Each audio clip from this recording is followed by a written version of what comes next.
younger guys tend to be less receptive to coaching. That night on that big hill was one of the worst nights of my entire life. You literally cannot out-train a bad diet.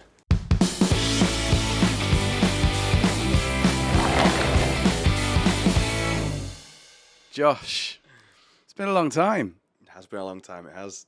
18 months? Maybe not quite. It's coming up to that, yeah. Yeah. So I think it's probably worthwhile you just introducing yourself, first of all, if that's okay. Yep. My name is Josh Summersgill, and I am a weightlifting coach, author, tired dad, husband. The list goes on. So you've got a weightlifting company in Warrington, and your objective is, as far as I can see, is where you're specialising in powerlifting, for example, that your technique's right, that you're doing it right. But I think that came from, was that with CrossFit, or were you doing weightlifting before? So we can go back now. So I started CrossFit in 2015, so that'll be 9 years ago, and that essentially got me introduced into weightlifting. So the good thing about CrossFit is it's what it has done for weightlifting is it's exposed it, whereas previously there's very limited amount of places that you could actually go and learn how to Olympic lift, whereas nowadays because of CrossFit, a lot more people know what a snatch is, what a clean and jerk is, and they get a taste of it doing CrossFit, and then they want to do more of it, because obviously it's only a very small part of CrossFit itself. Like, I think in CrossFit there's over 200 movements or something daft like that, as you'll know. People will do snatch, clean and jerk every now and again. They'll be like, I actually really like this, and then that lets them segue from CrossFit into weightlifting. Like, there's a lot of people coming up in weightlifting now that started off in CrossFit, which is nice to see. So yeah, and that's pretty much how I got into it. So 2015 to what's that? 9 years ago now. Wow. So were you at the gym though before? You were doing sport before, yeah? Oh yeah. So I probably started training when I was really young. A lot of it was like a lot of martial arts based stuff. So I started in judo, then I moved into was it Thai boxing after that, and I've sort of had to play around with all things like Wing Chun, Krav Maga, and then into kickboxing, out of kickboxing to Taekwondo, and then back into kickboxing, which I still do now. I don't do it as often as I'd like to, just because of like time restraints and stuff. But yeah, I still do a bit of that now. But that is essentially what got me into training, and that's where it all started. And then obviously from there into what I do. So that was as a child, so as a sport, as a kid, so you had found that sort of thread of discipline that you wanted to do. Sounds to me that you wanted to do some type of variety of sport, not necessarily one thing. Sounds like there was consistency through that, which was martial arts. Yes. So I don't even know really how it all started. I mean, I played a bit of football and stuff, as you do as a young lad and stuff, but I never to any kind of like competitive level. I never really had like a massive competitive streak when I was younger as well. Like, I didn't have this desire to be the best at something. I didn't have a massive desire to win at anything in terms of that. That all probably started probably just before CrossFit. So before I started CrossFit in 2015, I did a lot of... Now, I can't call myself an ex-gymnast as much as I'd love that title, because I didn't technically do any kind of competitive gymnastics. But what I did do was a lot of the training associated with it. So I did like a little bit of tumbling, but I did a lot of stuff on like the rings, a lot of handstand work. And I was competitive, not against everyone else, 'cause I didn't compete in it, but with regards to I want to get as good as I can at this. And at the time, because Instagram wasn't as big as it is now, you couldn't see people doing like one-arm pull-ups and like planche work and stuff like that. Like it had all never kind of been seen massively before, and I wanted to do it because not everyone could do it. And I'd probably say that's where it all started from, really. Yeah. I started gym training, again, football, cycling. Cycling actually was the first thing I started doing as a kid. And then you'd have to do squat presses to strengthen your quads. Although I did actually cause myself a back injury, which stayed with me for the rest of my life. Right. Because I think I was doing back squats too heavy, too young. Yeah. I think I was only 14 or 15 when they're asking you to do these things. I started off doing that, and then again, I quite like variety of sport. So I joined. It was called the CW1 CrossFit gym at the time. It was down in Crewe. Oh, right. Okay. Yeah. So I was hacking around there. I've tried a few things. But I definitely like community-based training more than anything else, unless you're just pushing out some reps or something. Yeah. So I started off there, and then got caught into the scene. I don't know about you, but got caught into the scene of CrossFit from what I was seeing on Netflix around the fittest human on earth. On earth. And he had all the OGs there, you know, Josh Bridges, people like Ben Smith. Yep. Matt Fraser was actually just starting off at the time. He had Annie, all the, what's her name, Annie? Oh, so Annie Thor's daughter. Thor's daughter, Sarah's, exactly. So you've got something I'd never seen before, which was a CrossFit Games, which anybody could enter in the world. Give it a go, and then eventually you'd end up with 30 people going to California, wherever it was, where they were doing the CrossFit Games, and I loved that. There was like a tribal element to it, and with its own language. Yeah. Oh, absolutely. And obviously, if you've done CrossFit, you'll know all about that and the confusion of the acronyms when you get to the whiteboard, and you stood there looking at it, going, "I don't understand any of that." Yeah, absolutely any of it.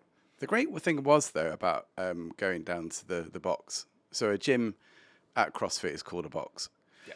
And where you wouldn't really know what you were going to do that day, which I really liked, because there were some days at particular other gyms I'd been to in the past where I might avoid it because, oh God, I hate doing legs. I'm not going to do it today.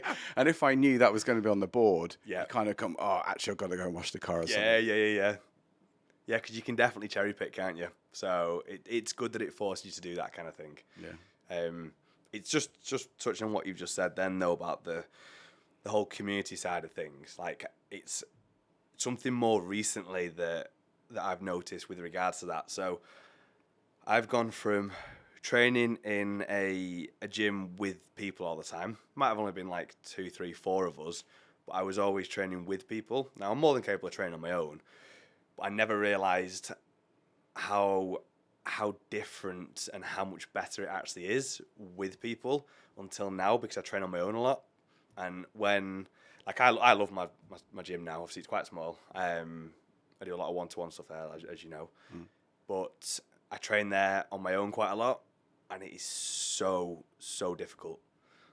Like, I'll do it, and I get all the work done. But what I'm trying to do now is just go and train at other gyms with other people and just change it up, change the environment, like even little things like not having to choose the music on Spotify. Did you get on? These are all like little daft things that you don't even think about. And to be honest, I've been doing a lot more of it recently, and it's helped me sort of come out of this like training funk that I've been in. And I can honestly say now it's priceless training with people. And this is why everyone loves CrossFit, because you just turn up, everyone's there that's like-minded, and you get told what to do. And that's one of the best things of it. When you go to the gym, you can sort of plug your headphones in and just focus on your exercise on that day. But even though you might be training on your own, but if you're in a community gym, you're watching other people. Yeah. So it is quite motivating. Yeah, absolutely. So CrossFit had all the lingo, was watching all the movies, absolutely loving life. Knew what a WOD was, knew what an AMRAP was. Yep. I was like, I got this down to a T. I'm going to games. Yeah. That's it. I'm going to compete. But the one thing, what I learned from that was, regardless whether or not you're doing CrossFit or not, doing a variety of functional versus I've got, hold on a minute. There's three elements. There's functional movement and there's. So you'd probably compare it to like an isolation movement. Isolation, thank you. Yeah. That's what it was. Yeah. Sorry. Yeah, thank you.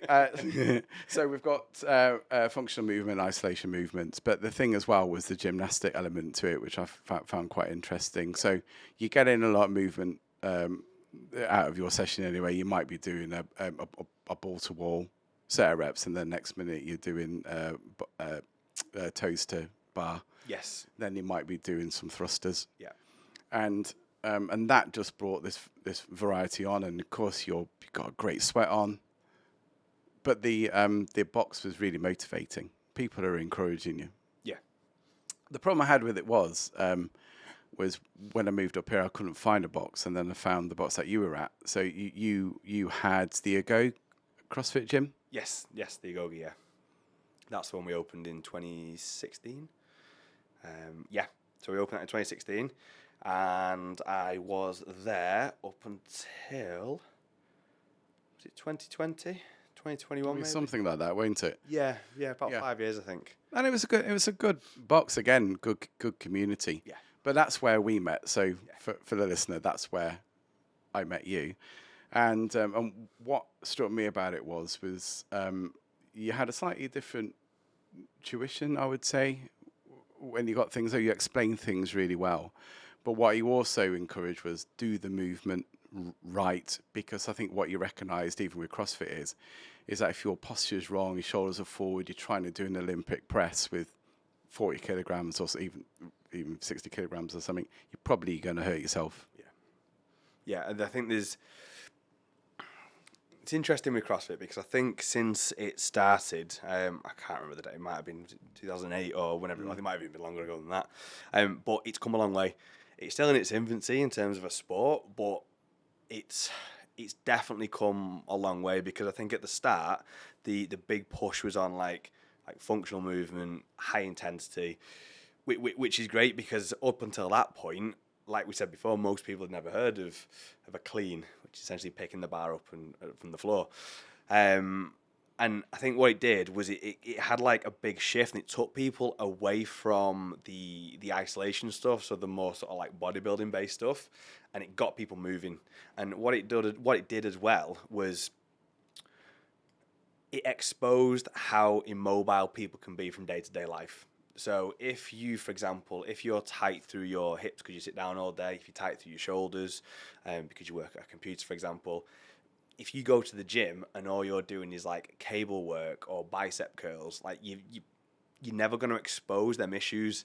Whereas if you turn up to a CrossFit gym and you're being asked to overhead squat, and it will be near impossible for most people that don't have experience with that, because they can't access the position because of day-to-day life. So CrossFit basically exposed that, which is a good thing, because now people are aware of these things, they do a lot more stretching, people are more healthier in terms of that point. But it's also now got to the point where people are realizing that it's not, you need to do functional fitness instead of bodybuilding. And bodybuilding has come out of this phase where it got demonized for a few years as like, oh, you should never do that. Whereas now everyone's kind of like looking back and going, you need both. Like, this is where all your accessory work in CrossFit comes in. Like, if you're just metconning yourself to death, you're going to end up with, and most people in a CrossFit gym will know the exact person I'm talking about. They will aerobically be incredibly fit. Like, they'd be fitter than most people on the street. But to look at them, they look like they live in the pub. Because all they're doing is aerobic work. There's nothing to promote growth of lean muscle mass. There's nothing to get like particularly strong, and it's also it's come full circle now, which is nice, because you've got like this more of a like a more complete methodology, should we say? Now, I don't do CrossFit anymore because I'm trying to compete at weightlifting, but I always say I will go back to doing CrossFit, but in a certain way. So like you just said before about my emphasis was on moving correctly. There's certain movements in CrossFit that like I will personally never do, because I have my own viewpoints and don't agree with them, and I'm not going to compete to a certain extent. So if I'm not going to go to the semi-finals or the CrossFit Games, which I'm not going to, then the juice isn't worth the squeeze on certain movements. Does that kind of make sense? Yeah, it makes total sense. Yeah, because I think you started to get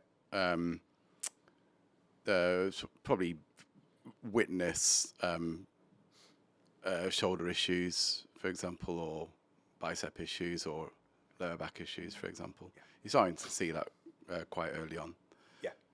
Well, that's it. And CrossFit got a really bad name at the start because it's like, oh, it's causing shoulder issues, it's causing back problems. Technically speaking, if your body can't access the position without intensity, it shouldn't be doing it. So if you can't put your hands overhead, you should not be doing a butterfly pull-up.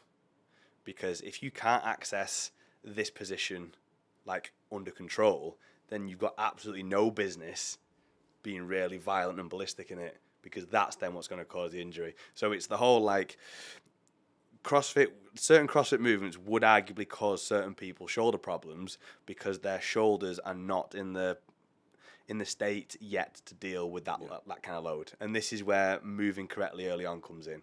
So like when somebody starts CrossFit, for example, they should have some kind of assessment. Now, I don't mean like you go to the like a medical assessment or anything like that, but you should see how they move. Now, if they've got certain limitations in any joint, the coach should see that, should be aware of that, should then tell the rest of the coaching team and saying, look, this person can't do this yet, this person can't do that yet. And then only during like further down the line, when they can sort of get into that range, should they then be doing it. And I just think like you want to be training for a long time, not a short time. So why would you not take the time to build into it properly? Do you get what I mean? But I get it. Snatching looks fancy. Sort of hair squatting to a wall ball doesn't, does it? But that's the decision you've got to make. There are a young population now, probably born in the late 90s, probably even later than that, where CrossFit has been accessible probably for all of their lives. And you're seeing these incredibly athletic, absolute monsters of human beings. Teenagers competing in the games at the highest level. Yeah. And they're 18 years old, 19 years old, man. It's absolutely crazy. Like I know a couple of young lads myself that are like that. Like all they've known is CrossFit. They are phenomenal. At 14, I was drinking Fosters on a park. Like I wasn't back squatting double body weight. Do you get what I mean? Yeah. So it's unbelievable, and that is because obviously it's been around longer. And like I say, when I started the gym, it was like back and buys, chest and tries, and then legs once a month if you could be bothered. Yeah. Whereas now it's like it's the opposite. Do you get what I mean? Like everyone's concerned with how much they can squat, how much they can deadlift. And I mean from a performance standpoint, it's a good thing. But yeah, there's definitely been a shift, definitely, and for the good. I think balance with nutrition. You're going to be the ultimate fighter then, aren't you? Yeah, like the I hate this cliche, but you literally cannot out-train a bad diet. Like, you just can't do it. Now, it's also a sliding scale. When you're younger, you can get away with it more. The older you get, the more things you have to have lined up. So, if you're sort of late teens, early 20s, you can go on the piss Friday, Saturday, go to the gym on Sunday and deadlift. Like, I know that firsthand. Would I do it now? No. Could I do it now? Absolutely not. And it's just because, like, as your body gets older, it requires more maintenance, more attention to detail. So this is where, like, the nutrition side of things come in play, the mobility work, like vitamins, hydration, all that kind of thing. Like the further down the line you get, the more important it gets. like, because stuff is starting to, like, wear and tear will start to catch up with you. So, so yeah, and we know a lot more now. Like, I do a lot of nutrition work with people. I don't claim to be the most knowledgeable. I know enough. There are people I know that I will go to if I've got questions because they specialize it and they know a hell of a lot more than I do. Like, can I get somebody to, like, bring themselves from where they currently are if they're, let's say, if they feel like they're carrying too much weight, they're not happy with how they look, they've got no confidence, to a place where they look better, feel better, perform better, their body fat percentage is down. Yes, I can do that. But when it comes to, like, the very nitty gritty details of it, that's when I will then go and speak to somebody that I know, because they know considerably more than I do. But the good thing is the knowledge is there now. Like, a lot more people get it. Like, you don't have to eat a salad to be healthy anymore. I don't like salad. I don't like salad. Right. Can't stand it. Which, by the way, are you still putting mint sauce on your Sunday dinner? I am. Told you it changes. Told you, and that is my gift to you. Yep. There are certain things, right, that certain people will tell me that will stay with me forever, and that is one of them. That is one of them. Honest to God. Absolutely brilliant. So thank you for that. You're more than welcome. Hey, thank you for that. We're always adding value every day. That's it. Valuable life lessons. So you were, I would say, accomplished as a CrossFitter in that sense, because you had the discipline and you've understood what to do and what not to do in that sense. But then, so let's talk about JS weightlifting. So in 2021, you made a decision. Then was it at that point to go to create your own weightlifting? So it was either, I can never remember whether it was 2020 or 20. It was around the COVID time, which nobody can remember, can they? Let's face it. That strange blip in our life. So yeah, I had a definite shift in what I wanted to do, for multiple reasons. My first son had just been born, so time constraints were a little bit different. Like, I wasn't able to go to a 6 a.m. class every day. I mean, I didn't do them every day, but like 3-4 times a week. Like, I couldn't do that. And then late at night, that kind of thing. So that was one of the main drivers behind it. And then the next one was I actually found that I really enjoyed the one-to-one stuff. Like, as effective as a 14-person CrossFit class can be, like we mentioned before, like the community, everyone's there supporting each other is amazing. From a coaching standpoint, if you divide that 60 minutes by 14 people, you've got like 4 and a bit minutes per person. I know it sounds a bit daft, but that is kind of what it boils down to. Whereas if you're working with somebody on a one-to-one basis, the difference that you can make within that hour is incredible. And it doesn't even have to be from like a technical perspective. So if you looked at it from the technical point of view, if you had a class and there was snatch in the workout, for example, like, you could kind of firefight and potentially get people a little bit better within the hour. But if you've got somebody on a one-to-one working on snatching, like, you can make considerable technical improvements. But the technical side of it to one side, it's also the like the psychological support as well. And that sounds really daft, but like, and obviously you'll know all about this, but like when you go to someone for like a one-to-one session, the training's a big part of it. But the other part of it is like, it's the best hour of people's day sometimes, and it can be almost like therapy for people. A lot of people who do one-to-one training sessions, because the nature of it is quite expensive. They tend to be business people. They have high-end jobs, which with that comes stress.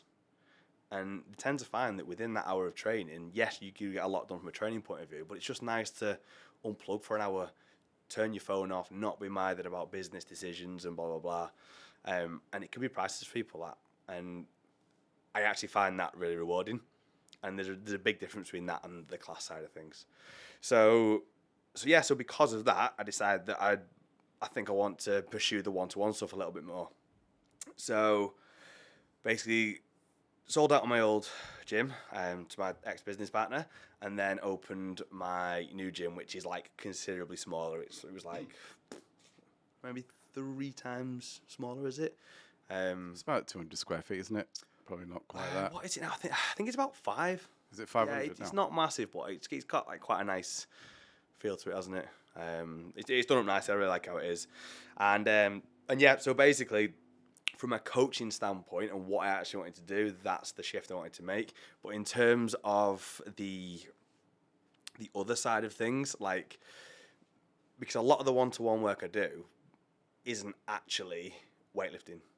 So as much as like that is what I love doing, the other side of it is it's more like strength and conditioning based stuff, and more like people that want to be healthier for longer. They want to be stronger for day-to-day life. They want to live longer, basically. They want to be able to put their arms over the head, not necessarily to clean and jerk, more to put something over the head, like pick something off the top shelf, like whatever that might be.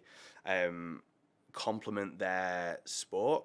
So a lot of people sort of 13 onwards get into things like cycling, like triathlons and stuff like that. Like strength and conditioning on top of the aerobic stuff is priceless for like joint health, like muscle development, things like that.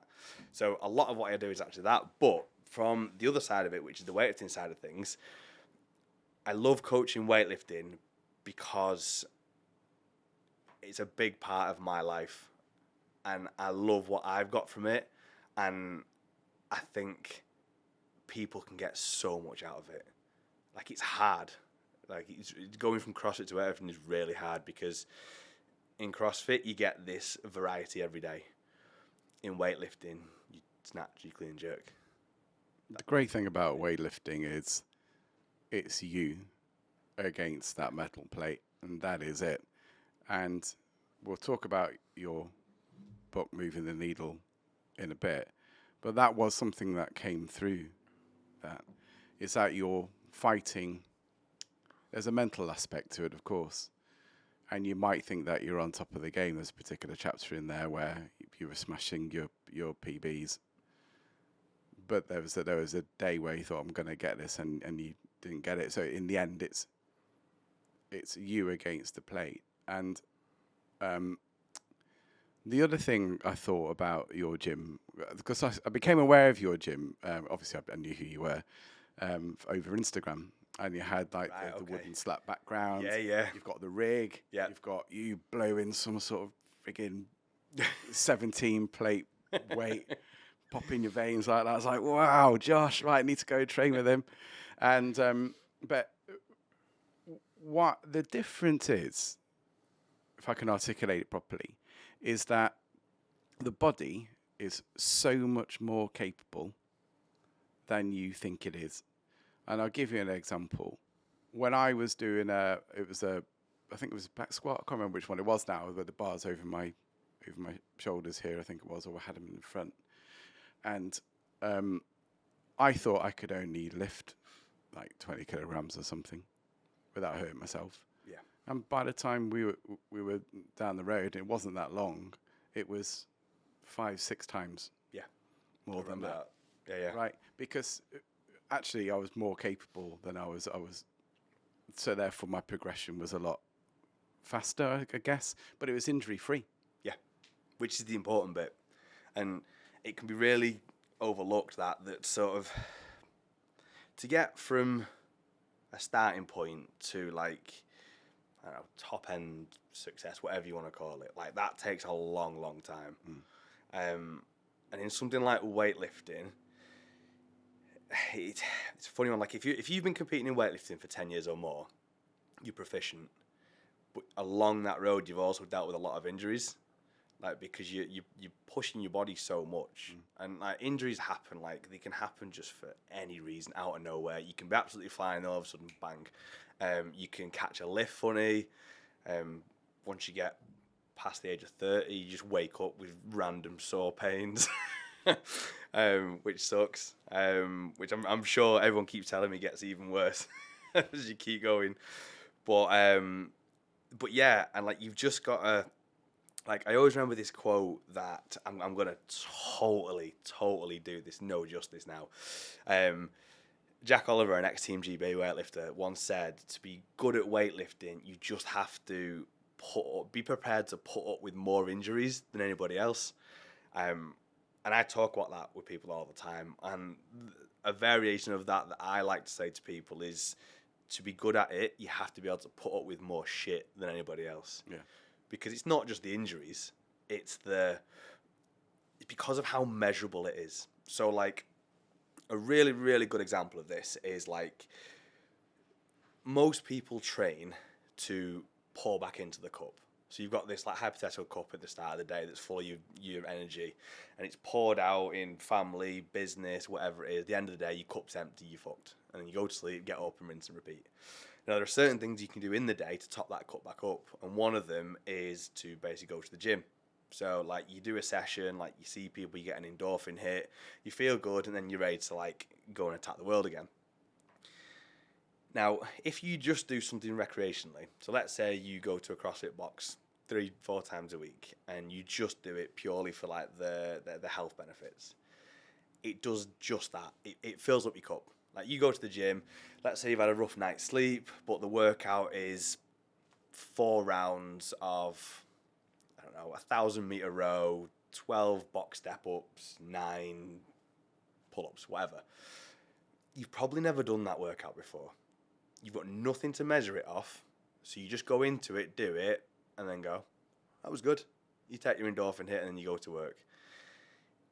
If you compete at weightlifting, it doesn't fill your cup up.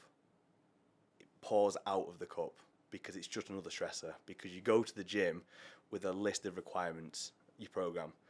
I need to hit 3 singles at 85% of this. I need to hit 3x3 at 85% of that. If you've had a rough night, if your kids have been up in the night, or you've not slept well, or you're too hot or whatever, you get to the gym and for whatever reason you can't hit them, like, you're not getting any endorphin hit. You're going to go even further down, and then your cup's empty before you're even halfway through the day. So it's so different. It's so different. But it's also, because of that, more rewarding. Because it is harder, in my opinion. When you introduce people to your gym, and I'll get you to explain what people can expect when they go into your gym. Do you call it a gym, by the way? So I was going to check with that. It is a gym. There's no signs outside, because I like to keep it like a secret lair, so people can't just walk in. But yeah, it is a gym. It's a PT studio, weightlifting studio, but yeah, it is a gym essentially. And you asked the question before people come and see you, even fit for the assessment, which is, do you want to look good? So it's an aesthetic question. Or do you want to move some weight? Which one is it? And I think there's maybe you've got a different question now, but there was 2 questions there. So if somebody was to get in touch with me today, first thing I'd do is schedule a call with them and find out essentially that. But the question is not what can I sell this person, like how can I help them, like where do you want to be? And the first question is, like, after essentially finding out where they want to be, I have to ask myself, can I get that person there? If I can't, there's no point in sort of bullshitting this person. I've done it before. Certain people have said to me, oh, I want to do X, Y, Z, and I can hold my hands up and go, I'm not the best person to do that with you. And there's always an element of respect for it. No one's ever, like, funny or shirty about it. And if anything, they appreciate it for not lying to people. But yeah, it's always a case of where do you want to be, and then how can we get you there? And if you say to somebody, right, do you want to look good or be strong? You can technically have both. And more importantly is, why do you want to be strong? Why do you want to look good? Because if you find out those little bits, it becomes a lot easier to work with and like a lot easier to roadmap, and then the consistency there. Because if you can find out what's driving someone, you can work with that, not just I want to get stronger. And it also helps with like the client's journey and how the longevity of it, because you can, if it's like I just want to improve my deadlift, you can do that in a matter of weeks. But if you can find out why they want to improve the deadlift, then you can help this client for months rather than weeks then. Do you get what I mean? Yeah. So that's the approach I take now. Just basically, where do you want to be, and how can I help you get there? I noticed you had a mixture of male and female. Yes. Yeah. Predominantly, it's actually female. I'd probably say nowadays it's more 70% females, 30% males.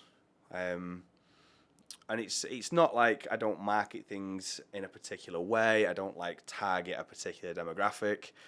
It just happens to be like that. Interestingly, from a competitive weightlifting point of view, I have two. Yeah, I only have two guys that I work with. Females, it's 6, 7 maybe. I don't know why. We've actually spoke about this, Mike, me and my clients, and had different conversations on, do you think it's because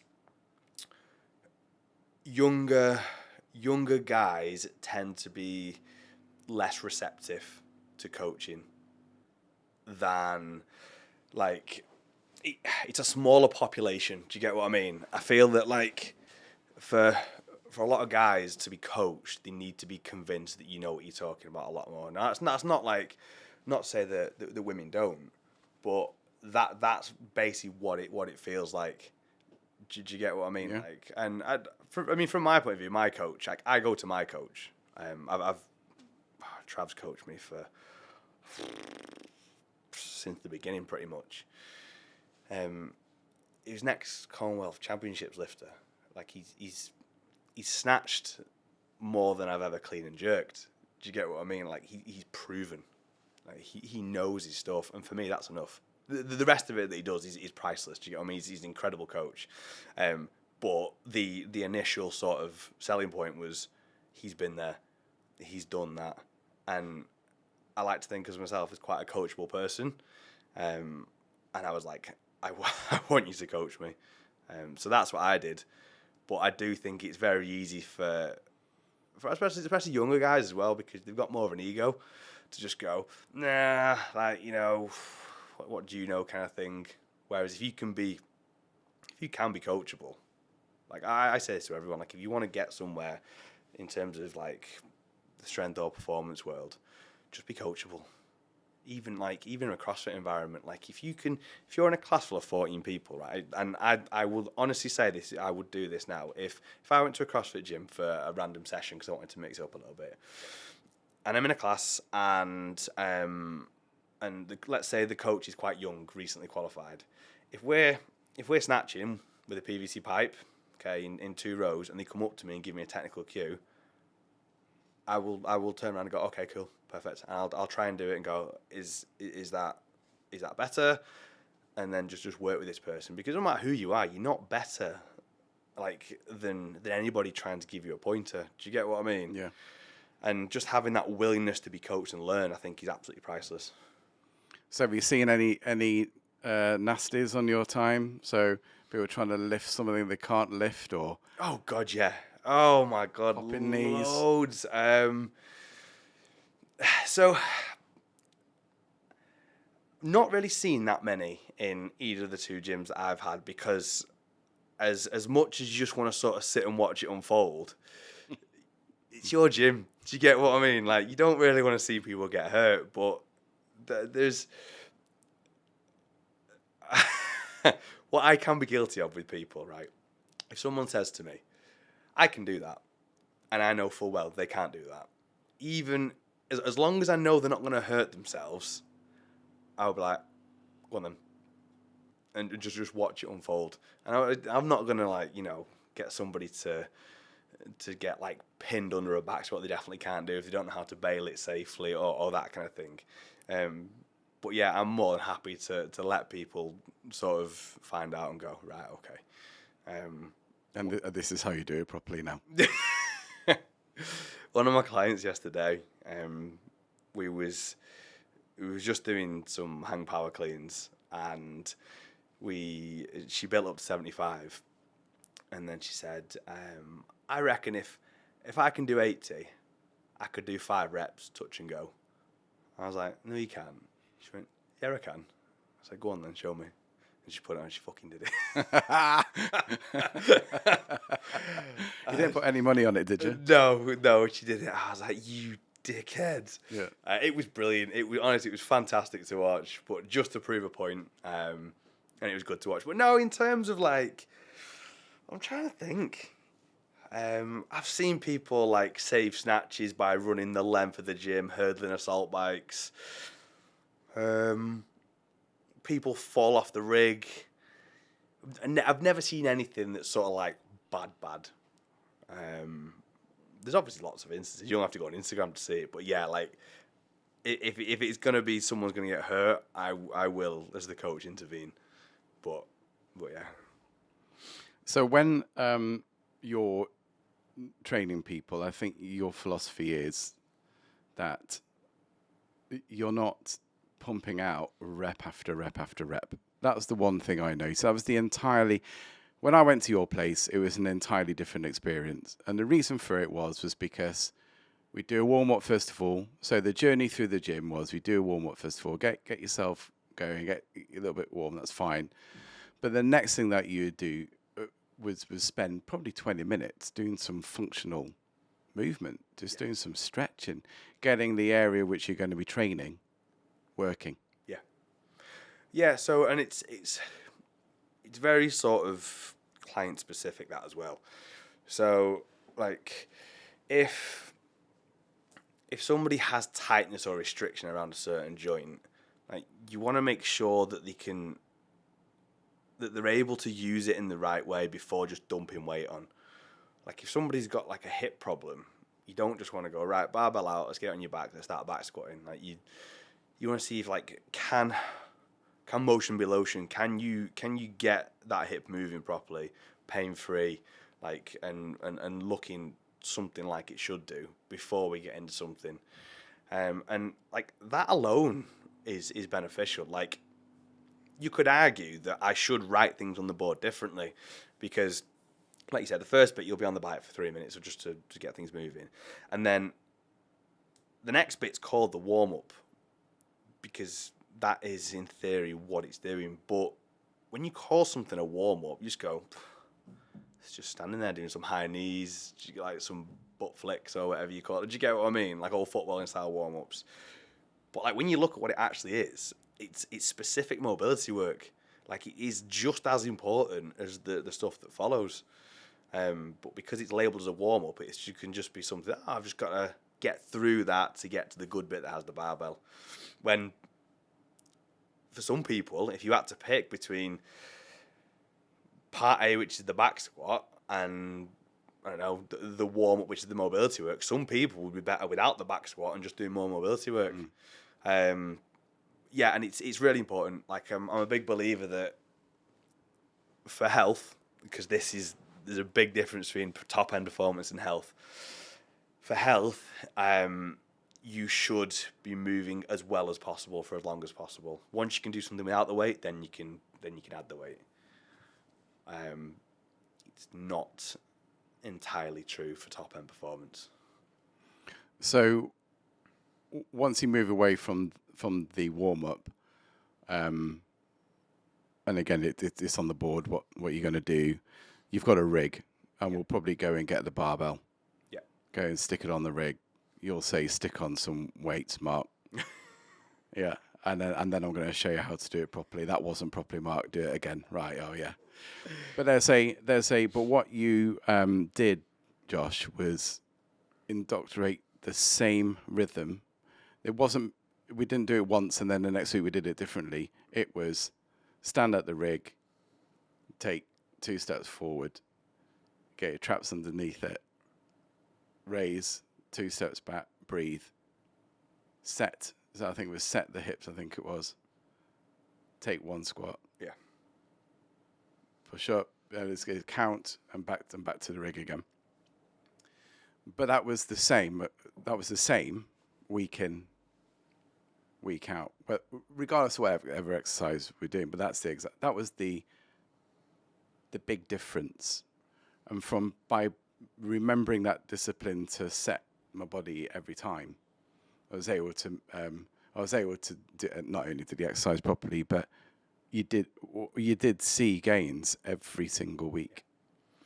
And it does happen like that, especially when you're early on developing someone's technique with something, like with any sort of weightlifting based movement.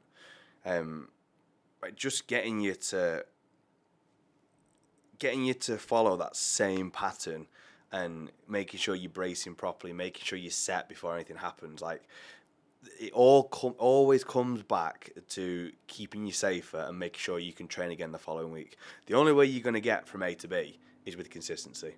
Now, that can be disrupted by day-to-day life, like work, family, sleep, whatever.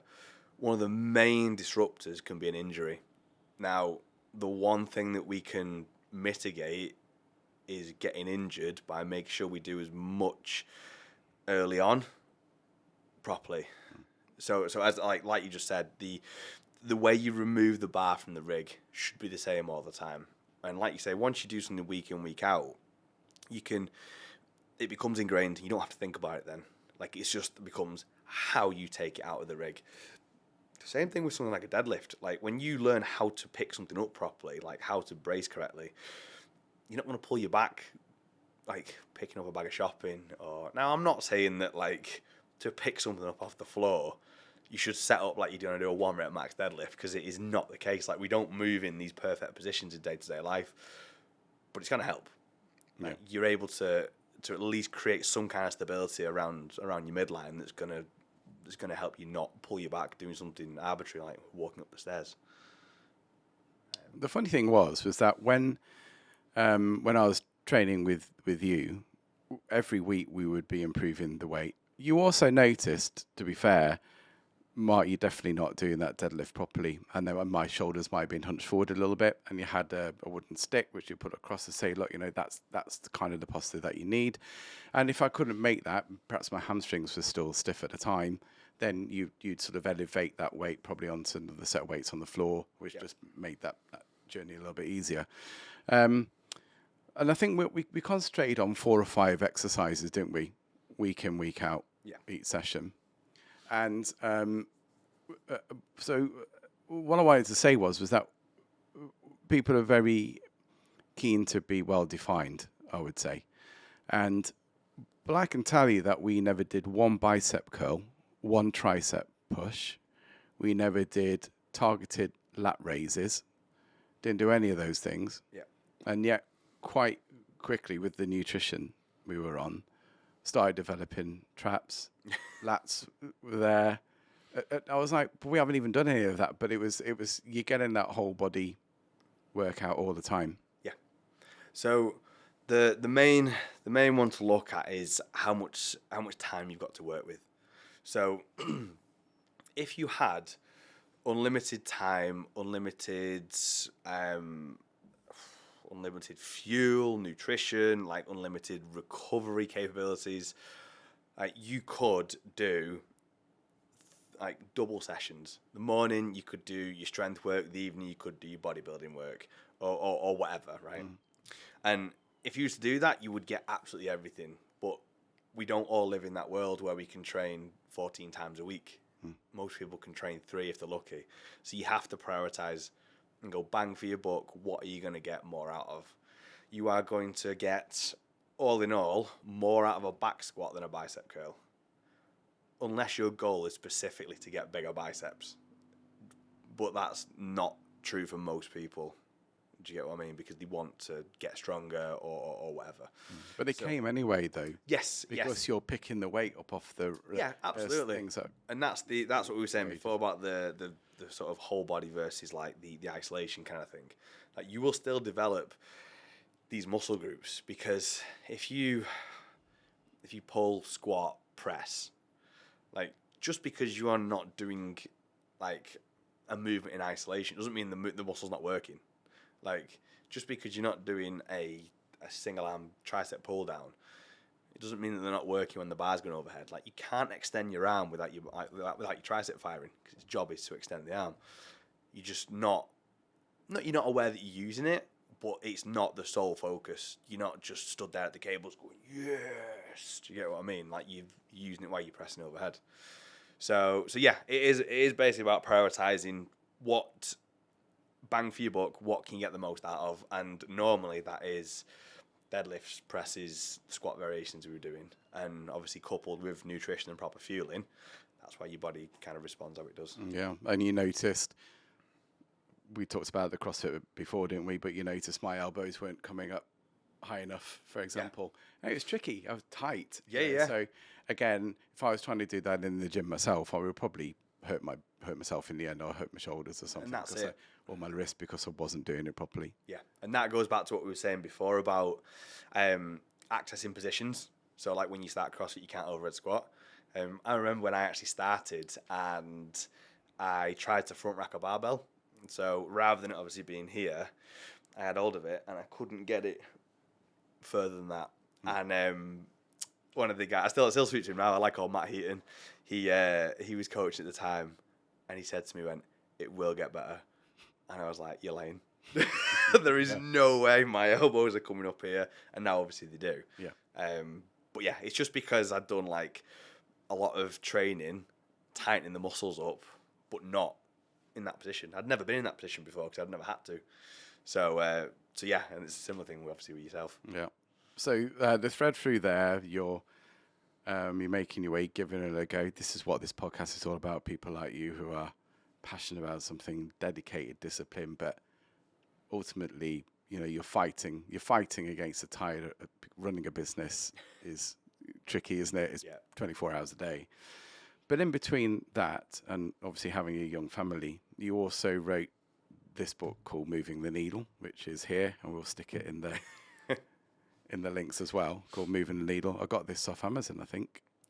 Yes, and that's the original as well. That's the OG, mate. Told you. I've read it twice. Okay, and writing a book in itself is an ambition, which not many people achieve. So, what was behind writing the book? So, there's probably several different factors. So, the first one is I don't know whether it was after I started weightlifting or we talked about this earlier on, but like I like trying to do stuff that's difficult. Do you get what I mean? Like doing stuff that like if not a lot of people do it, it must be difficult. So I'll try and learn how to do it. And this can be anything daft, from like learning how to do a Rubik's Cube, or like if 100 people can't do it, I want to be the one to be able to do it. I knew writing a book would be difficult, like, because otherwise everyone would do it. So part of it was like, I think I can do this. And it falls in quite nicely with the book itself, because there's a lot in the book about like to basically get anything done, you have to be consistent. And even if it's just a case of chipping away at it bit by bit by bit, like you can basically achieve most things by doing that. And it's kind of how I did the book. So basically each night I would write for 20 minutes, totally non-judgmental. So I remember reading this thing before I actually started writing, and I think out of everything that I read, it was the one thing that really, really helped me. And it was, when you sit down to write it, commit to writing. Don't type and go, it's a bit shit that, and delete, because you'll never get started and you'll never build up any momentum. It basically just said, start writing and edit at the end. And that little sort of tip helped me just basically crack on with it. And I did, and I just committed every night to writing for 20 minutes on my phone, just right, done, tick back exercise. And then after, 4 months, I had just like this like pages and pages of text that wasn't really in any kind of order. But before I knew it, I had the book. Yeah. Like, it just wasn't in order. So I'd done all the work without even kind of realizing it, because I was just doing it bit by bit by bit. So that's kind of like, because it seemed like a very difficult thing to do. That's originally why I was like, yeah, I want to write a book. And then it was like, what do I write a book about? And then I started going into, well, like, I help people on a day-to-day basis. Like, I've learned quite a lot from it. Like, I've learned a lot from doing it, which I apply to what I do now with people. I've learned a lot of stuff. I've fucked up a lot doing it and learned from that. And I was like, you know what? I think I can put a book together with this that some people might be interested in reading. And basically that's what I did. So it's to be clear, it's not a Monday eat granola and you're going to do 8 reps of 20 kilogram bar curls. Yeah. Yeah, no, it's not none of that. What it is a on the front of the book it says discipline over motivation, and what it's a bunch of philosophies which help you overcome certain mental blocks or obstacles which will prevent you from achieving goals. And goals is something that you have going throughout the book. There's a couple of funny pointers in it, which I remembered, which I related to as well. The first one was around planning, so poor planning, piss poor performance, that. And where you and a bunch of fellas decided you're going to just go and do the 3 Ps because you're fit. Oh, yes. Yeah, and you set off about 2:00 in the afternoon, and you got 24 hours to do it. Brilliant. Yeah. So that's in it. Yeah.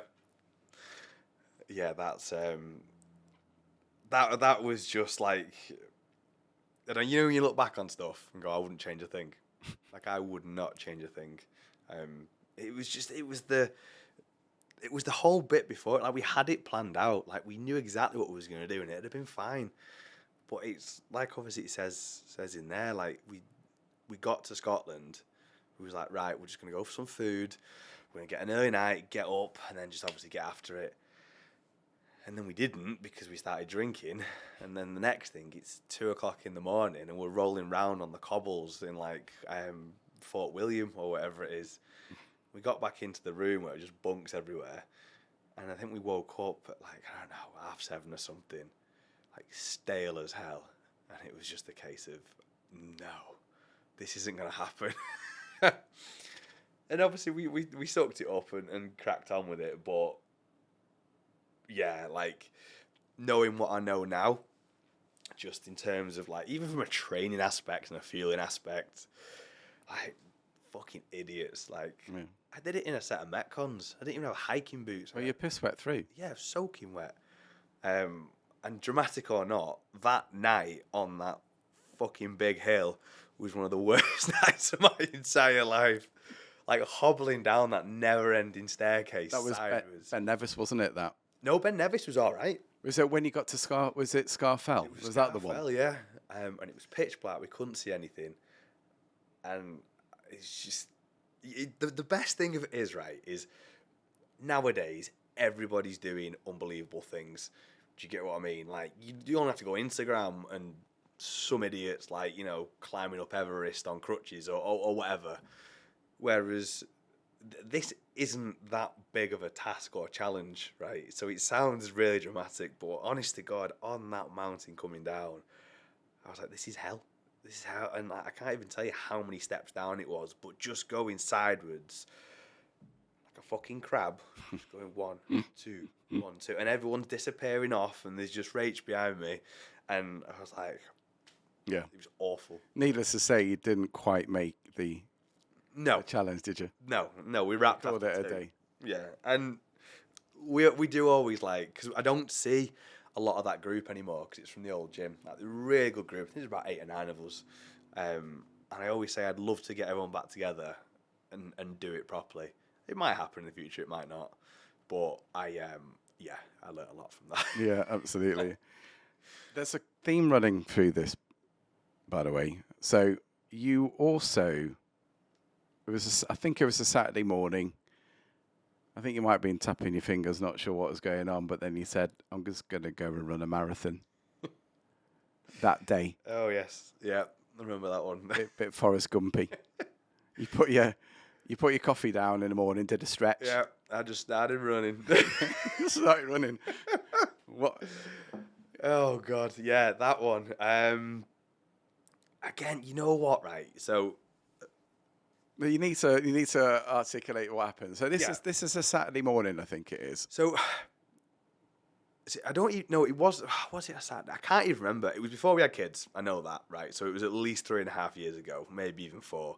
And it was, I can't remember what day it was, but I said to my wife, I was like, I'm going to run a marathon. I'm just going to give it a go. Now, obviously, for clarity for anybody listening, I'm not a runner. Like, the most I've ever ran in the past is 5-10K at most. I've done like Tough Mudder and stuff, but that's not running, is it? Like, you're prattling around in mud for most of it. And the whole thing was like, you know what, right? Going back to doing things like writing a book because it's difficult, I was like, I can run a marathon. I was like, worst case scenario, I will just keep going. I was like, it's dead easy. Like, I might get slowed down, whatever, but like, I can just keep going. It's fine. So I was like, I'm going to do it. I was like, I'm going to do it tomorrow. So I basically got on my computer and I drew out the perimeter of Warrington I think on Google Maps or something. And I was like, right, 26.3 miles, there we go. And I said to her, I was like, right, I'm going to do it. And she's like, what are you taking with you? I was like, fuck all. She's like, no, you need to take something with you. And again, looking back, knowing what I know now, I'm like, what a moron. Like, I ended up taking a few gels and I think it was like a 750ml bottle of water. It was a hot day as well. I think it was like May, June or whatever. So I was like, yeah, I'm going to do it. So got up the next morning. My wife had gone to work and I was like, yeah, let's do it. So I think I had some breakfast, nothing fancy, bit of a warm up. Locked the front door, and I think this was probably about 10 o'clock in the morning. I was like, let's go for it. Just start running and see what happens. And again, the important bit is like, I'm not a runner, so I've no idea what I'm getting myself into. And I remember different points along this run, and the first one was mile 1, and like I was listening to David Goggins as well. Is what is it? Can't hurt me. Yeah, and the first mile, I was just like, yeah, we're having this. I was like, not only am I going to do this, I'm going to do this in like a good time as well. I'm just going to prove I can do it. And then I ended up in like this sort of flow state in like the sort of 4, 5, 6 miles. It was easy. Right, and I remember thinking this, and I remember specifically, and on a map I could point out where it was. I thought, I am going to finish it and start again. I was like, it's that comfortable. I'm just going to run 2 marathons back to back. I was like, easy work this. And then it got to just before halfway, and it was like someone pulled the plug.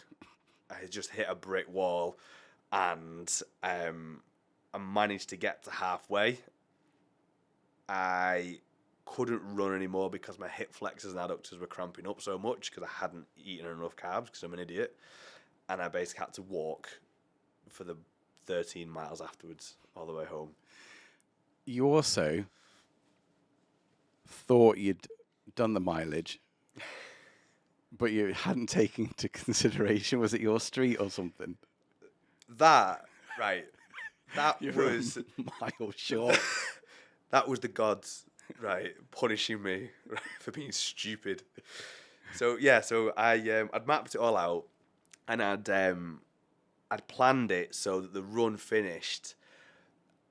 So basically, where I lived is like a big Domino's warehouse, right? And I planned the run to finish there because it would give me, I think it's about 400 meters of a walk home, right? And I thought that'll be perfect. I'll finish at the Domino's warehouse, 26.3 miles, bish bash bosh. I'll just gently walk home, and that'll do me really well.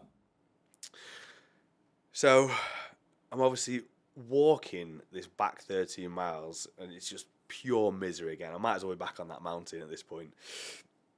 And I'm walking, and I can see the Domino's warehouse, right? So it's coming up, and I'm like, oh my God, thank God. Like, it might as well have been a mirage. Do you get what I mean? I was like, there, I'm home, can't wait. And as I'm approaching it, I'm like, oh, it's getting to an end. I was like, I'll just pull out my phone and have a look at Strava. And rather than it saying 26.1 miles, it says something like 25.4 miles or something like that. So I'd messed up somewhere.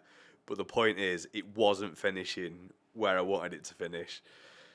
So I was like, for God's sake. So I carried on. And the worst bit was when I got to my door, I had like another 400 meters left to go. I was like, you son of a bitch. So you're dragging your leg around at this point. Literally walked straight past my front door and then did another circuit of the estate. And I was like, you know what? That's fair punishment, that. Yeah. Fair punishment for a fair crime. But yeah, again, learnt a lot from it. Like, it was really interesting because aerobically and fitness-wise, I was fine. Like, just even for the first 30 miles where I ran, I was absolutely fine. But the rest of my body just didn't hold up. Like, physiologically, just fell to bits. So I'd still like to do a marathon today. Like, not today, not right now. I'm not doing that again. But I'd train for it. But train for it. Yeah. I think that's the thing. Yeah, and train that's what it taught me. Like, the thing with CrossFit is it's amazing at preparing you for most things up to a certain point. It would have prepared me brilliantly for a 10K, not a marathon. Do you get what I mean? Yeah. So it just basically taught me that, look, if you're going to pursue something that's past a certain point, you can't just wing it. Yeah. Like, you have to train for it. So, and if you want to do a 200K deadlift, then you're going to have to... Yeah, don't just go and pick it up. Go and try and pick it up, right? So you just got to have to be patient. Exactly. Yeah. Exactly. So, and that's the philosophy throughout the book, actually, because you've broken it down into a number of situations and then said, look, this is the problem. This could be your approach where you could just wind your tits in and then that's it. Or you can take a different mindfulness around it and the outcome will be this. But if you haven't achieved what you wanted that day, then go again. Yeah. Don't give in. Yeah. Yeah. So there's a set of it's a really well written, well thought through, real grounded motivational discipline, I thought. And there was a couple of things through it, actually. There was another one where I think you were talking about I think you were going into a competition and you trained. Right, okay, you had actually trained for this, and there was no reason why you weren't going to make your PBs. Yeah. And for whatever reason, you just missed the lift. Yeah. And you could have given in, thrown a tantrum, wherever else. But again, I think what we begin to realise is, Josh, is that you will learn from it. Yeah. Right. That's what you were saying through that as well. Did you ever get down to the bottom of why it was just on that day? Because you said your nutrition was good, you slept really well, your PBs have been going well. So what was going on? Just happens. There's just some days that it just happens. And what competition was that? It was, I think it was either British. Was it the British Open?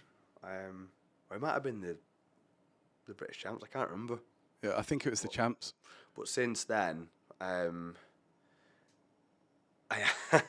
so I've got the British Champs again in 10 days' time, right? And I've had a very difficult run up to it, like just because of, like, I'm 33 now, like things since going solo from a business point of view, since having 2 kids, like there's a lot more plates spinning rather than just the weightlifting one. And because of that, it's much more challenging. But yeah, so the run up to this comp hasn't been great. So last December, I competed at the English Championships. I hit new personal bests on, I think, all of my lifts, my total. I ended up with a medal as well. which I was over the moon with, like by far the best weightlifting moment I've had. And since then, so like this year, it has been up and down, up and down, up and down. Like I've practically bombed out of two competitions, so basically not made a lift. Like one was in March, one was in April. So it's been all over the place. And what I do take from that is everything was right. Like literally everything was right. And you could pull on certain little things, but like everything was right and it still didn't happen. Like I look back at the videos now and there is no reason why I should miss that. But sometimes it just isn't your day. And I remember so the one that I bombed out in April, I basically tried to open with the heaviest snatch I've ever opened with, and I missed it 3 times. So obviously I didn't make weight for it. Didn't make a total, sorry. What was the weight? 115. So I've snatched it before, but I've never opened at it. And I had this thing in me, I was like, what I want out of this competition is I want to open at a weight I've never opened at before. And I remember after I bombed, I was in the car on the way home, and I said to my wife, you know what? I'm disappointed, but I'm not pissed off because I tried to do something and couldn't yet. And I would have been more pissed off had I have bottled it in the back room, brought my opener down, and gone and hit the weight, because it's not what I set out to do. I set out to open heavy, and I messed it up. And it sat really well with me, that. But like if that had happened a few years back, like when I talk about it in the book, then that that had broke me. Yeah. Whereas now I'm like, well, it just wasn't the right day. And coincidentally, I'm 10 days out, and my training's, touch wood, going really, really well. So I've popped out of the side of it now. But yeah, it just happens. It just happens. But it's, for me, I always remember, like, why am I doing it? Like, I love it. Like, I want to carry on competing as long as I can. So I don't just want to stop when I'm 35. Like, I want to compete 30s, 40s, 50s. Like, I want to go, like, compete internationally in masters and stuff like that, because I think it's a great way to see the world. Do you get what I mean? Like, if the world masters champs are in, I don't know, Sweden, get to go to Sweden. Probably not going to go to Sweden on holiday, but if I'm going there for a weightlifting competition, it's an excuse to go and see the country. So yeah, so that's kind of where I'm at with it at the minute. One of my old friends, I used to work with him years ago, Adam Tallis, he was a phenomenal powerlifter. Right. And it's true what he's saying about keep him focused. Don't sweat the fact that you haven't made a weight for whatever reason it is, because you will get there. Just small tweaks. And I think he's carried on through. I think he's just stopped now. I think I need to check with him, but he carried on until his late 40s, early 50s, easy. Right. Wow. Yeah. And like, yeah, it's just, I think sometimes with stuff, like, you just have to, like, when something like that happens, or like you bomb out of a comp, or you have like a bad experience or something, just zoom out a little bit. Do you get what I mean? Because like when you zoomed in, all you see is this, like, oh my God, this event went terribly. This is really, really bad. Zoom out, find some green, find some good. Still shit, zoom out a bit further. Like, I was actually talking to someone about this the other day. If you have a bad training day, zoom out. Was it a bad training week? Yeah, zoom out. Was it a bad month? Nah. Has it been a bad year? Like, it's not bad forever. Like, if it was, you would never get anywhere, and you would still be doing it. I do something at the end of each year. I basically put together a list of, like, between 8 and 10 new personal bests that I've done. And it can be some, like, very strange derivative of a lift. Like, it might not be, like, every year I PB my snatch. But it might be, well, over the last 12 months, I've PB'd my hang snatch, or my block snatch or something. And it's just quite nice at the end of the year, I basically draw a line under it and go, you know what? I have got better. Through some way, shape or form. And like, it really helps, especially when you're having bad sessions. You just have to keep zooming out and going, oh, it's not actually that bad. Yeah. So yeah. So, by the way, glasses, mate. So I've got to have a look.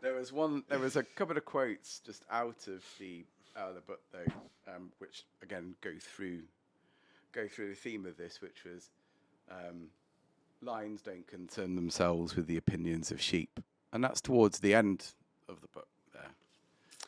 Yeah, that was. I think that was when Game of Thrones was out there. Yeah, and that was. I think is that the final chapter? Yeah.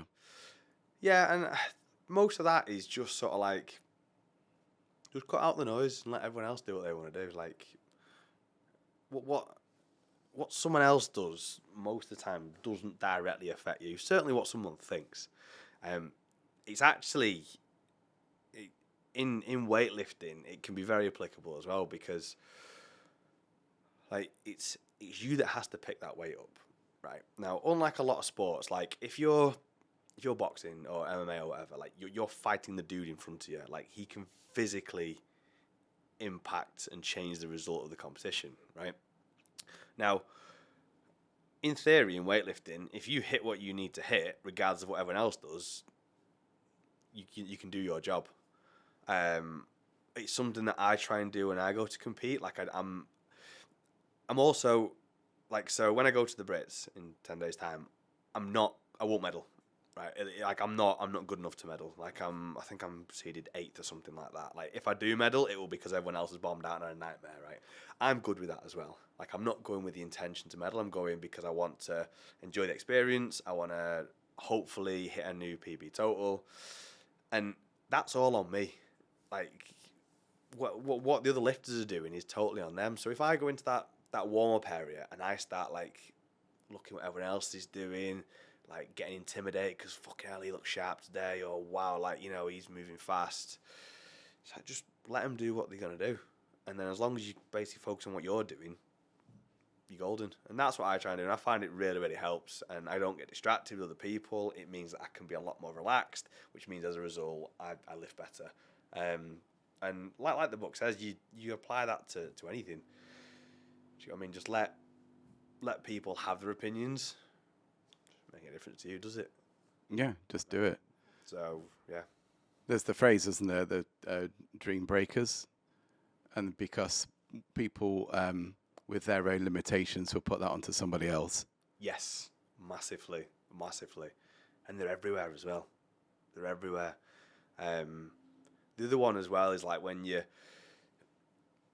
have an idea to do something, it can be very easy to go, can't do that because of this.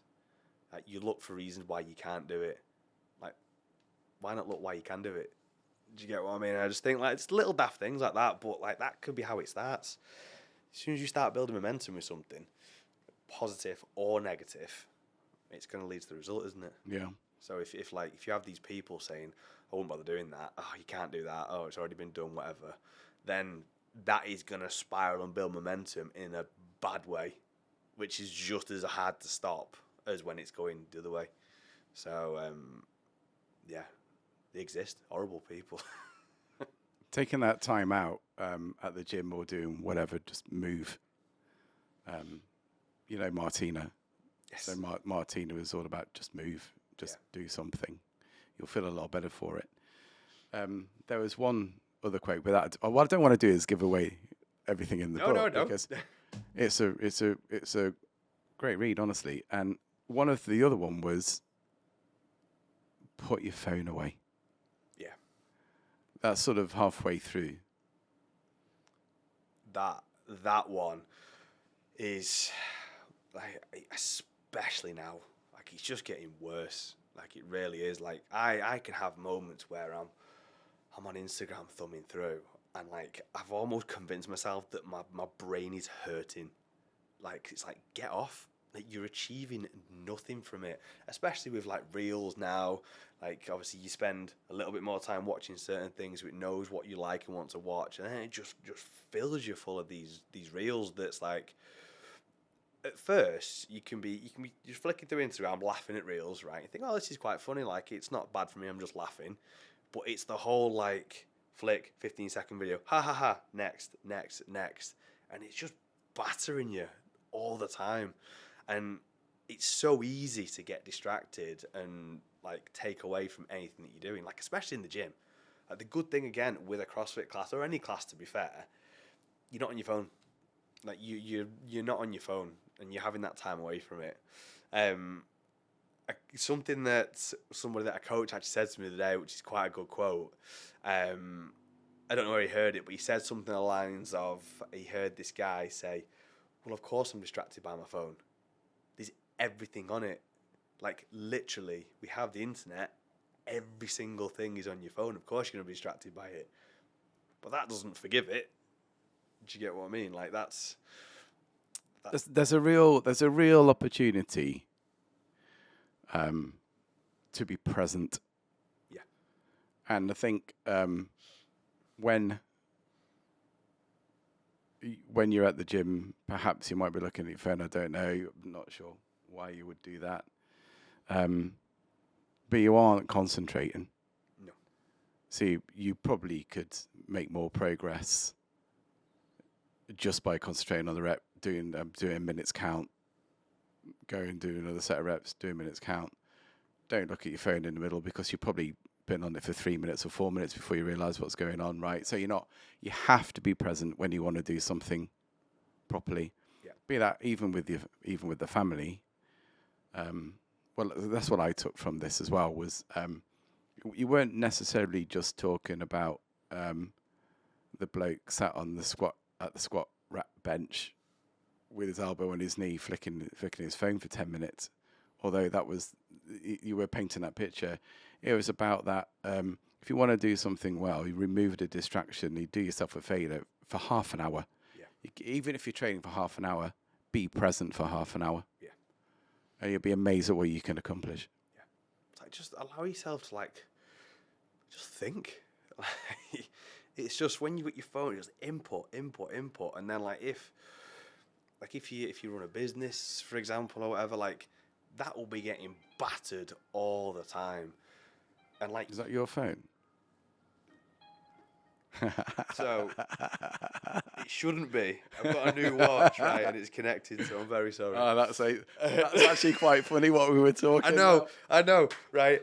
You know what, right? I love that. I'm going to go into this. We're going to keep that in, by the way, because that's hilarious. This has put me up here, right? Because one of the big things, I have a problem with smartwatches. Yeah. Right? I know, right? That's funny. Do an outtake. Right. So this isn't an Apple Watch. This is like a £20 Amazon whatever, right? And now I've got this watch because it's a watch I can wear in the gym. Normally it's not connected to my phone because I don't like having this buzzing and this buzzing, because I just think it's another distraction. But recently it's done an update, and fucking typically it's just proving a point. Yeah. Yeah. But yeah, the whole phone thing. As a final one on this, the one that really irritates me at the minute is when you see concerts or events, and you look at the video, ironically, on Instagram, and just everyone's like this, filming it. What are you filming it for? Nobody's ever gone home and watched that video. Enjoy the moment. If you're watching, I don't know, Oasis play live or something like that, why are you watching it through your phone? Enjoy it, and the reason you film it is to put it on Instagram. Oh, look what I'm doing. Oh. Just put your phone away. It drives me mad. You see all these comparisons of Ibiza in the 90s to Ibiza now. The 90s, they got glow sticks. Now they got phones. Yeah, it drives me mad. I'll get off my soapbox on that now. Well, the thing is, if you talk, listen, your speciality is wellness, mindfulness, and physical health, and it's linked. There is no coincidence between the immobility of people now and young people with terrible diseases through poor nutrition and then not doing anything. Yeah, massively. So, look, whereabouts is your gym? My gym is basically, I'm trying to think of the best way to describe it. For anyone local, it's where LA Bowl used to be. It's just around the back there. It's called Craven Court. I don't know what it's actually classed as. It's just Warrington on the address. But yeah, it's almost behind Big B&Q warehouse. Yeah, you got a park in there and everything, haven't you? Yes. Yeah. So, and then, whereabouts can people find you? You can find me on Instagram or on my website, which is joshsummersgill.co.uk. Yeah. And so, if anybody gets hold of you, again, I can sort of assure everybody that you'll give them the best care, which is what you'll do. And as you said, you won't necessarily just say, "Yeah, we'll work with you." You'll find somebody who can. But I think that anybody listening to this will appreciate the time and the dedication it takes to excel at weightlifting as you do. I mean, it's no mean feat that you got to the British champs. You see what I mean? So you've got that there. We had Matt Bonner and Dan Bonner on one of the podcasts, and they were saying about just being focused and enjoy the thing that you want to do. If you don't enjoy it, don't do it. Yeah. Find the thing that you do enjoy and do it well. Yeah, like, so it's so important that and just to touch on what you just said then, like I'm quite humble with stuff, like, you know, like obviously it's the British Championships, like it's amazing, but I'm always like, yeah, do you get what I mean? I don't mind talking about it, but I'm also not like, oh, look how great I am, because there's always someone better. But in saying that, like, I think because nowadays you have so much access to people, like to not to people, but like you can hit a new personal best on something, and you go, you know what, I'm going to post it on my Instagram. Now, that can be for one of many reasons, whether to show everybody that's followed you, see that. You can put it on there as a log for your training. I tend to do a lot of that now. Like, I post a lot of, like, my own lifting because I like to look back and see, like, my difference in terms of technicality and stuff like that. But it's so easy to hit a new personal best. Upload it, and then you refresh it, and you've got some dickhead snatching your deadlift. And it's like, oh, I'm really not that good. And it's like, it's soul destroying. It really is. And like, if you constantly like that, you're never going to get anywhere, and you just constantly undermine yourself. And it's almost like, well, if I'm not world champion, I'm nothing. And it's so far from the truth. And like I'm not saying don't strive to be world champion, but that takes 15, 20 years. Like, and if you're not happy until that's what you are, then for 15, 20 years, you're going to be just miserable. Yeah. So yeah, finding enjoying what you do, it's like absolutely paramount, 100%. Where can we find your book? You can find my book on Amazon. There is also the Audible version available now, which is quite good. Me and he's actually one of my close friends, the guy who narrates it. So we do something similar to this, to be fair. So between the chapters, we have a bit of a chat, we have a bit of a laugh about different things. So yeah, the Audible's available now, and yes, the paper and hard copy are also on there with the new cover. With the new covers, yeah, I've got the OG cover. So look, Josh, I think that you're highly regarded in the area. Isn't it? Everybody I speak to about you holds you in the highest regard. That's good to know. No, they do. And what's actually quite endearing about you is that you take the mickey out yourself as well, which is quite funny, especially on some of the videos. But the point is that you are helping a lot of people out, mate, just with a fresh, sort of grounded real life experience. So we'll make sure that all the links are available to everybody, and to me, mate, which is why you're here. You are a local hero, buddy. So thanks very much indeed for joining us today. Thank you very much for having me. Cheers. Thank you. See you.